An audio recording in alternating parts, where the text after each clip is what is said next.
a deixar algum texto, desculpe, mas estou chutando aqui um espanhol, viu? Mas basicamente ele diz textos que se remetem aí aos autógrafos, né? Que remetem aí aos originais, tá ok? Então temos aí texto que está ligado aí ao Evangelho de João, entre 150 e 200 da era cristã.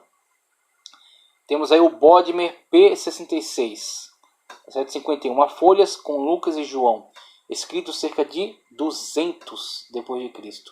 200. Você tem ideia do que é um texto que foi descoberto, cujo material analisado pode ser remetido a 200 depois de Cristo? 117 como o Highlands, 200 como o Bodmer, que está sendo analisado aqui. Essa porção contém João 7,58, 8, 12 a 16.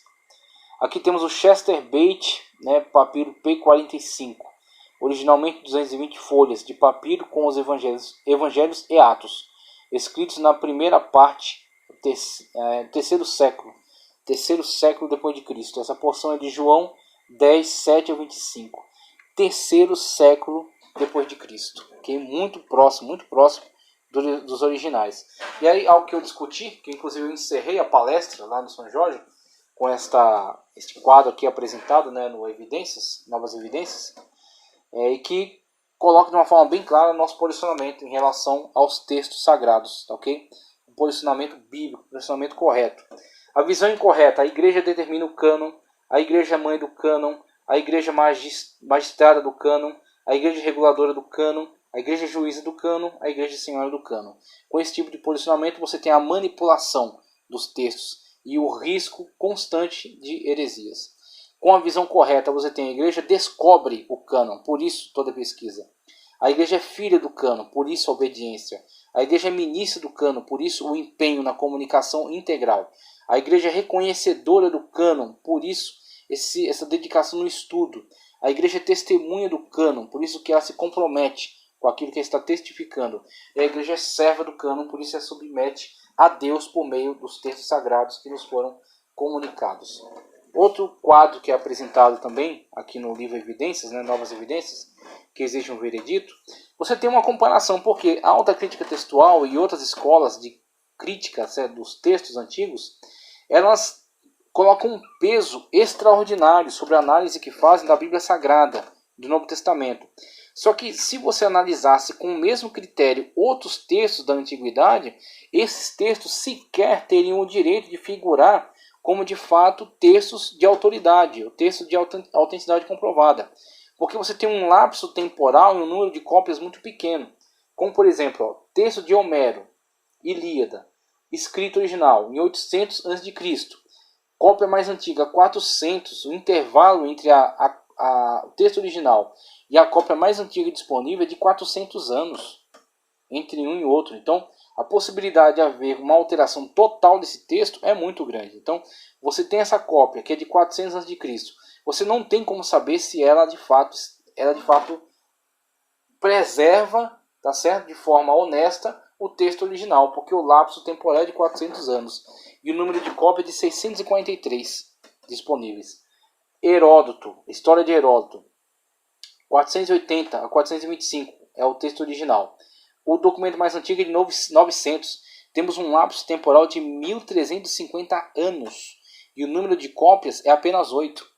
Então, é um documento que assim é um tiro no escuro, é sorte. Não tem como você saber se esse documento que você tem disponível, que tem um lapso temporal de 1350 anos e cujos documentos são apenas 8 cópias, você não tem como saber se aquilo diz respeito ao documento original ou se foi totalmente modificado. Tucídides, História, 460 a 400 é o documento original. A cópia mais antiga é de 900, o lapso temporal de 1300, 8 cópias também.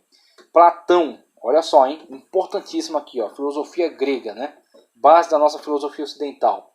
Platão, o original de 400, a cópia mais antiga de 900, o lapso temporal 1300 anos. Como você sabe se essa cópia que você tem em mãos tem alguma coisa a ver com o documento original escrito pelo autor, o Platão? Se o lapso temporal é de 1300 anos e o número de cópias são apenas 7. Não tem mesmo. De Demóstenes, 300 a.C., cópia mais antiga, 1100, lapso temporal 1400.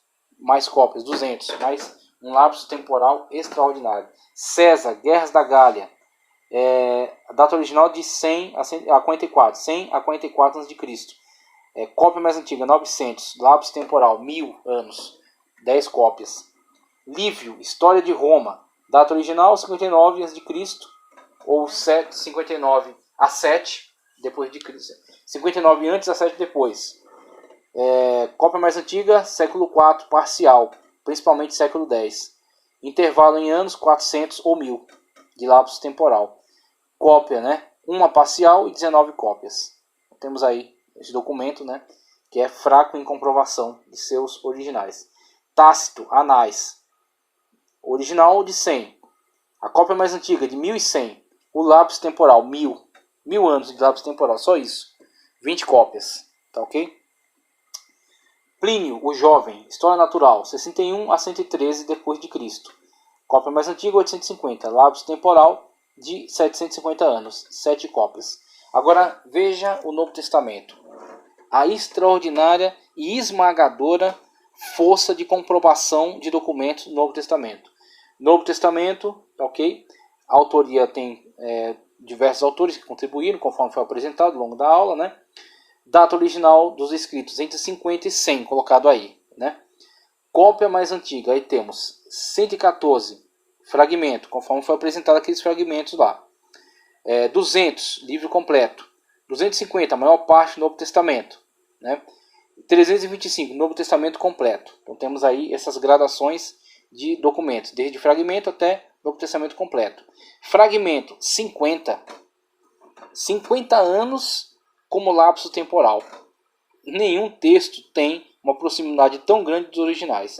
Então, a partir daquele fragmento, você sabe que texto é. Você identifica. A partir da análise, a que época pertence. E aí você conseguiu comprovar que você tem um fragmento que data-se de somente 50 anos depois do seu texto original. Um lapso temporal extremamente curto. Você praticamente consegue ali sentir, né, que o autor colocou a sua caneta naquele material. Com relação a livros, você tem um lapso temporal de 100 anos. Com relação à parte do Novo Testamento, de 150. E com relação ao Novo Testamento inteiro, apenas 225 anos. Com relação a cópias, você tem pelo menos 5.366 cópias das mais antigas. Ok? E aí você tem os manuscritos, conforme colocado aí, tá certo? Que eu estou apresentando. Manuscritos gregos remanescentes, né? Novas evidências que demandam o veredicto, nos diz. Unciais, pelo menos 307. Minúsculos, pelo menos 2.860. Lecionários, que são estudos feitos em cima do texto do Novo Testamento. Textos feitos para ensino.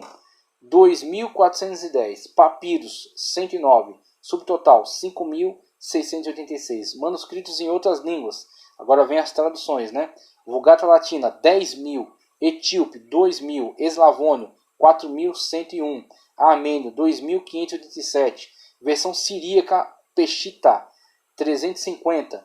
Copta, tá certo? Falado ali no Egito Antigo. 100 pelo menos. Árabe, 75. Versão Vetus Latina, 50. Anglo-saxônico, 7. Gótico, 6. Sogdiano, 3. Siríaco Antigo, 2. Medo-Persa, 2. Frâncico, 1. Subtotal 19.248, total, juntando todos os números, 24.970 cópias diferentes em diferentes versões, em diferentes traduções, algumas com lapso temporal apenas de 50 anos. E aí, encerramos nossa aula. Quais são as principais traduções da Bíblia? Bíblia Hebraica, Cânon Palestinense, século I da Era Cristã. Tá, ok? Temos aí o Cânon da Bíblia Hebraica, Cânon Palestinense, século I da Era Cristã. Septuaginta, a versão de 70, a versão da Bíblia Hebraica para o grego. Essa versão adicionou os livros apócrifos não aceitos pelo protestantismo e pelo judaísmo. Cânon alexandrino grego, século III da Era Cristã. Século III, veja só, hein?